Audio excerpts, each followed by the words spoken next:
तो चलिए स्टार्ट करते हैं। आज का अपना टॉपिक है कल हमने इसके बारे में कुछ पीरियोडिक टेबल के बारे में पढ़ा था। आज हम उसके आगे बढ़ते हैं। चलिए स्टार्ट करते हैं। प्रॉपर्टीज ऑफ ट्रांजिशन एलिमेंट्स, मतलब ट्रांजिशन एलिमेंट की प्रॉपर्टीज क्या क्या हो सकती हैं वो सब आज मैं आपको बताने वाला हूँ। तो बड़ा ध्यान से देखिएगा और समझने की कोशिश करिएगा कि क्या होती है प्रॉपर्टीज। ठीक है, तो चलिए स्टार्ट करते हैं। अपना टॉपिक है transition properties of transition elements. ठीक है, तो हमारे पास यहाँ पहले फर्स्ट सबसे पहली जो प्रॉपर्टी है ट्रांजिशन एलिमेंट की वो है there are the all metals and good conductor of heat and electricity. देखिए दो बातें आप ध्यान रखिए कि जिसमें मतलब जो भी मेटल होगी उसके अंदर अगर फ्री इलेक्ट्रॉन है, अनपेयर्ड इलेक्ट्रॉन है, तो वो good conductor of heat and electricity होगी। इलेक्ट्रिसिटी तो होगी एज वेल एज मेटल है तो हीट का कंडक्टर भी कंडक्शन भी ही करेगी। तो हमें ये पता है कि पहली प्रॉपर्टी के अकॉर्डिंग हमें यहाँ से यह पता चल रहा है कि इसमें अनपेयर्ड इलेक्ट्रॉन होते हैं, उसकी वजह से हम इसे क्या कह सकते हैं, कंडक्टर ऑफ इलेक्ट्रिसिटी। ठीक है, तो यहाँ पहली प्रॉपर्टी हमारी सेटिस्फाई हो जाती है कि जो होल मेटल है ट्रांजिशन एलिमेंट्स, ट्रांजिशन एलिमेंट का ट्रांजिशन का मतलब मैंने आपको कल समझाया था कि मतलब वो जो इसमें डी ऑर्बिटल है वो वीकेंड होता हो उसे हम ट्रांजिशन एलिमेंट्स कहेंगे। ठीक है, तो यहाँ हमारे पास जो है ट्रांजिशन एलिमेंट में अनपेयर्ड इलेक्ट्रॉनों की वजह से गुड कंडक्टर ऑफ इलेक्ट्रिसिटी होते हैं। ठीक है, चलिए दूसरा देखते हैं। They do not show vertical similarity as other elements of periodic table, they show similarity in the properties. मतलब क्या है, जैसे मतलब लिथियम और बेरिलियम है वो दोनों एक तरह से वर्टिकल या डायगोनल रिलेशनशिप शो करते हैं, वैसे इनमें ऐसा कुछ भी नहीं है। जो ट्रांजिशन एलिमेंट है उसमें ऐसा कुछ भी नहीं है कि वर्टिकली जो कुछ भी है उसमें सिमिलरिटी होगी, कोई सिमिलरिटी नहीं होती है। ठीक है, वर्टिकल कोई सिमिलरिटी नहीं होती है, लेकिन वह मतलब जैसे उनकी सेम प्रॉपर्टी होती है सबकी वैसे भी मैच खाते हैं। ठीक है, वर्टिकल कोई सिमिलरिटी नहीं है। और एज यूजुअल जो प्रॉपर्टीज होती हैं वो तो उनकी सिमिलर है। ट्रांजिशन एलिमेंट है, good conductor of heat and electricity है, वो सब तो ये इनकी सेम है। They exhibit more than one oxidation state. ये आपको पता है कि जो ट्रांजिशन एलिमेंट है डी ऑर्बिटल वीकेंड है, उसकी वजह से उसमें क्या होगा, एक से ज्यादा ऑक्सीडेशन स्टेट होगी। तो ये भी आपको पता चल गया कि भी अनपेयर्ड इलेक्ट्रॉन जितने ज्यादा होंगे उसमें ऑक्सीडेशन स्टेट उतने ही ज्यादा शो करेगी, है ना। तो हमारे पास यहाँ से ये पता चल रहा है कि भाई हम ये कह सकते हैं कि हमारे पास अनपेयर्ड इलेक्ट्रॉनों की वजह से जी डी ऑर्बिटल है उसको ज्यादा ऑक्सीडेशन स्टेट शो करते हैं। Okay, next they show the property of A catalysis. देखो कैटालिसिस वो होता है जो कि क्या करता है, कैटलिस्ट बात करते हैं पहले। तो कैटलिस्ट वो होता है जो किसी केमिकल रिएक्शन को अल्टर कर देता हो, यानी उसकी रेट को या तो इंक्रीज कर दें या डिक्रीज कर दें। कंडक्ट जो भी फॉर्मेशन हो रही है, जैसे हमने मान लो Na+Cl को मिक्स किया तो NaCl बना। ठीक है, तो इनके बनने की जो प्रोसेस है और किसके प्रेजेंस में बनेगी वो प्रेजेंस है, वो कैटलिस्ट कहलाता है। तो जो ट्रांजिशन एलिमेंट्स होते हैं वो कैटालाइसिस की प्रोसेस शो करते हैं, मतलब ये किसी केमिकल जो रिएक्शन होती है उसकी एक्टिविटी रेट को इंक्रीज और डिक्रीज करने के लिए रिस्पॉन्सिबल होता है।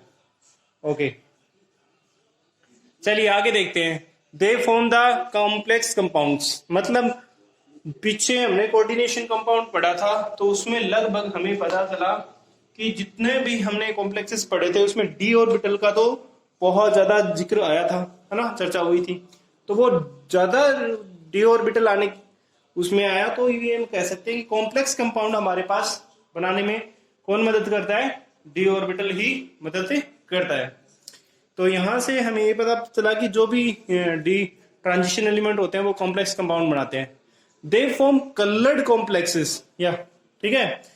अब आपको मैंने बताया है कि यहाँ कि ये कलर्ड कॉम्प्लेक्सेस बनाते हैं, यानी हम कह सकते हैं कि अलग अलग कलर के जो चीजें हम बनाते हैं वो क्या है, ट्रांजिशन एलिमेंट के द्वारा ही बनती हैं। क्यों बनती हैं, क्योंकि अनपेयर्ड इलेक्ट्रॉन होने की वजह से जब भी कोई लाइट उसकी सरफेस पे, मेटल ऑब्जेक्ट या किसी सरफेस पे गिरती है तो वो क्या करता है, कुछ लाइट तो ऑब्जॉर्व कर लेता है और कुछ रिफ्लेक्ट कर देता है। वो ऑब्जॉर्प्शन है वो अनपेयर्ड इलेक्ट्रॉन की वजह से होता है, जिसकी वजह से कलर उसका कॉम्प्लीमेंट्री कलर हमें दिखाई देता है।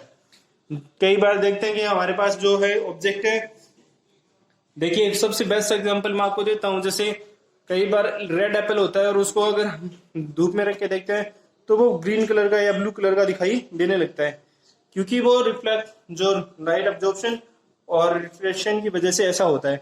लेकिन वो वहां मेटल नहीं है, ठीक है, वो मेटल नहीं है, ठीक है। इसकी वजह से हम ये कह सकते हैं कि वो हमारे पास ऐसा कंडीशन शो करता है।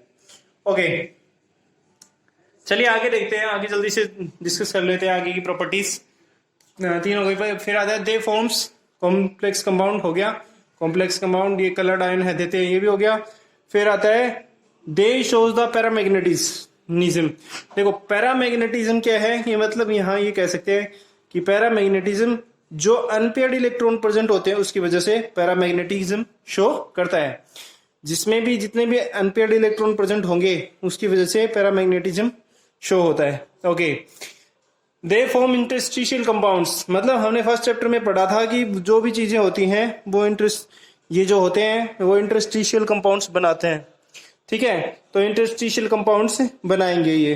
ओके, उसके बाद में आता है हमारे पास they form many types of alloys. देखो मिक्स मेटल बनाने के लिए भी हमारे पास डी ऑर्बिटल काम में आते हैं कि भाई निकेल कोबाल्ट और इन सबको मिक्स करके और एलॉय बनाए जाते हैं ताकि रस्टिंग से प्रिवेंट किया जा सके और स्टेनलेस स्टील भी बनाया जा सके। इसीलिए हम क्या कहते हैं, इसे ट्रांजिशन एलिमेंट का इनमें यूज करते हैं, ठीक है। फिर बोलता है आगे generally all the elements are strong bond high, इनका मतलब जो मेटल्स होते हैं जितनी भी वो क्या है स्ट्रॉन्ग बॉन्ड बनाती है, इनका मेल्टिंग और बॉइलिंग पॉइंट हाई होता है, ठीक है। जितनी भी हमारे पास ये जो मेटल्स होती हैं इनको बॉइलिंग और जो हमारे पास जो भी इनका मेल्टिंग एंड बॉइलिंग पॉइंट होता है वो हाई होता है। क्यों? क्योंकि जो बॉन्ड है वो उसका ब्रेक डाउन नहीं होगा, तो क्या होगा कि मतलब वो उसका मेल्टिंग एंड बॉइलिंग पॉइंट बहुत ज्यादा हाई होगा। ओके, चलिए आगे स्टार्ट करते हैं। आगे आता है हमारे पास general characteristics of transition elements, ठीक है।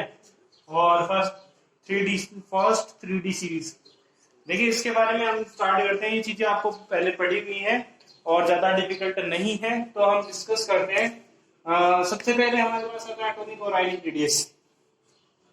तो डेफिनेशन के अकॉर्डिंग हम देखते हैं the distance between nucleus and outer most electron is an atom is called atomic or ionic radius. In first 3D transition series decreases from left to right, ठीक है। अब देखते हैं कि समझते हैं कि कैसे। देखो सबसे पहले मैं आपको बता देता हूँ कि होता क्या है ये सिस्टम, कि जो ये रेडियस हमारे पास बनती कैसे है। जैसे हमारे पास ये कोई इलेक्ट्रॉन है या सॉरी एटम है और ये हमारे पास इसका न्यूक्लियस है। इस न्यूक्लियस से और इसकी यहाँ आउटर मोस्ट ऑर्बिट के बीच की दूरी, यहाँ ये क्या कहलाएगी, रेडियस। एटॉमिक और आयनिक रेडियस, जो इलेक्ट्रॉन आउटर मोस्ट इलेक्ट्रॉन होगा वहां तक की डिस्टेंस है, उसे हम क्या कहेंगे, हमें उसे एटॉमिक और आयनिक रेडियस कहेंगे।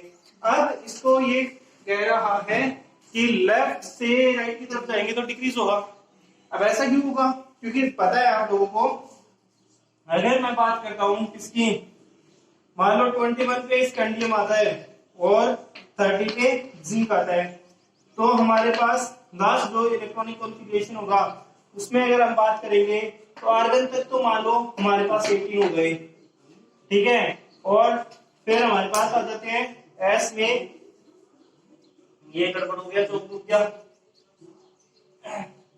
चलिए हम स्टार्ट आगे देखते हैं कि इसके बाद में हमारे पास कितने तो आ जाते हैं। फिर हम बात करते हैं डी सीरीज की, 3D सीरीज की। 3D सीरीज में इसमें तो आएगा 1 और 4s में आएगा 2, ठीक है, 4s में आएगा 2। अगर बात करते हैं हम डी की, तो अगर डी में हमारे पास जो है 10 इलेक्ट्रॉन्स होते हैं तो पहले में आएगा 1।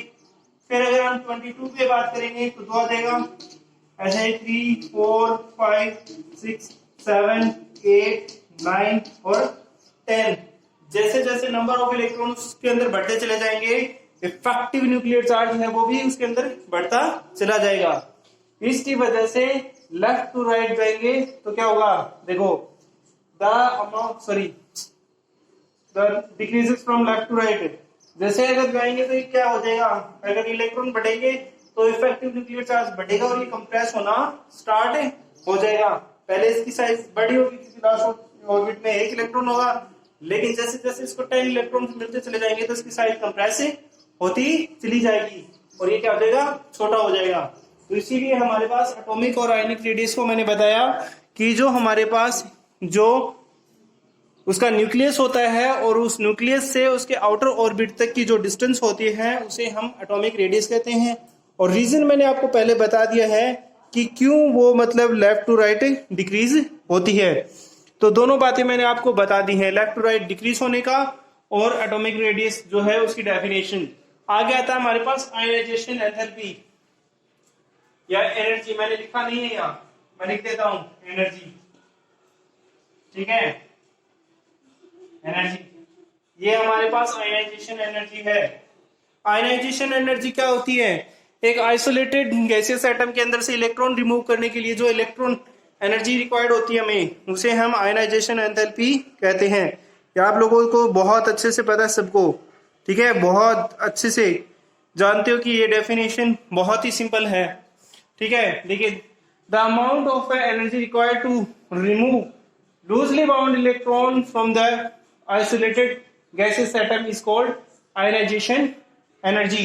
The value of ionization potential of a transition element is between the 6 electron volt to 10 electron volt. एक इंपॉर्टेंट बात इसने ये बता दी है कि हमारे पास जो आयनाइजेशन एंथैल्पी होती है उसकी जो हम कह सकते हैं मतलब क्या है कि जो अमाउंट रिक्वायर्ड होती है हमारे पास आइसोलेटेड गैसियस एटम के आउटर ऑर्बिट से, उसे हम आयनाइजेशन एंथैल्पी कहते हैं। अब जो फर्स्ट 3D ट्रांजिशन सीरीज है उसके अंदर से अगर बात करते हैं आयनाइजेशन पोटेंशियल की, तो वो कहाँ होता है, 6 to 10 इलेक्ट्रॉन के बीच में, इलेक्ट्रॉन वोल्ट के बीच में। तो ये हमारे पास हमने अभी तक 2 जनरल कैरेक्टरिस्टिक्स पढ़ी हैं। आगे हम कंटिन्यू करते रहेंगे। आप सभी वीडियो देखते रहिए और नोट्स बनाते रहिए। Okay, good night everyone.